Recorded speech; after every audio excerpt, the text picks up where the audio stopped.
Hello everyone. The question কি বলছে, if a conductor following the Ohm's law, যদি কোনো কন্ডাক্টর ওহমস ল ফলো করে, the graph between the current and voltage will be ellipse, hyperbola, parabola, straight line. দেখো উত্তর দেওয়া আছে, এটা হচ্ছে তোমাদের আরআরবি জেই কোশ্চেন। ঠিক আছে, এটা আরআরবির জেই 2024 এর কোশ্চেন।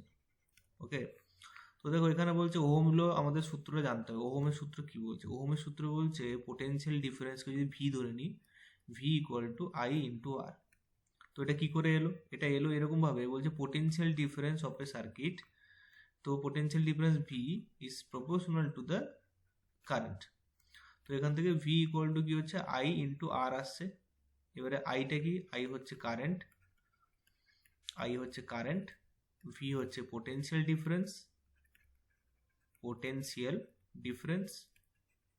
এবং এই যে আরটা এলো সমানুপাতিক থেকে দেখো আর এলো। এই আর হচ্ছে একটা কনস্ট্যান্ট যার নাম হচ্ছে রেজিস্ট্যান্স। ওকে, যার নাম হচ্ছে রেজিস্ট্যান্স। তো দেখো এই যে V equal to I R ইকুয়েশনটা এলো, তো এখানে এই ইকুয়েশনটা খানিকটা দেখতে না, যে Y equal to M X equation, যেখানে এমটা হচ্ছে কি তোমার স্লোপ ছিল, ওয়াই হচ্ছে ওয়াই বাই এক্স, তাহলে এখানে এম ইকুয়াল টু কি লিখতে পারি, ওয়াই বাই এক্স লিখতে পারি। এই এমটা কি ছিল? আমাদের স্লোপ ছিল।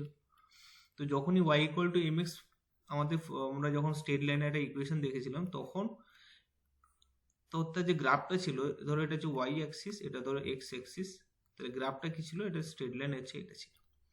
যেখানে এম হচ্ছে স্লোপ, তাকে আমরা কি বলি, ট্যান থিটা বলতাম। যদি থিটা হয় তাহলে এটা হচ্ছে তোমার স্লোপ, তাহলে দেখো সেম ইকুয়েশনকে ফলো করছে, দেখো V equal to I R, same equation follow করছে V equal to I R.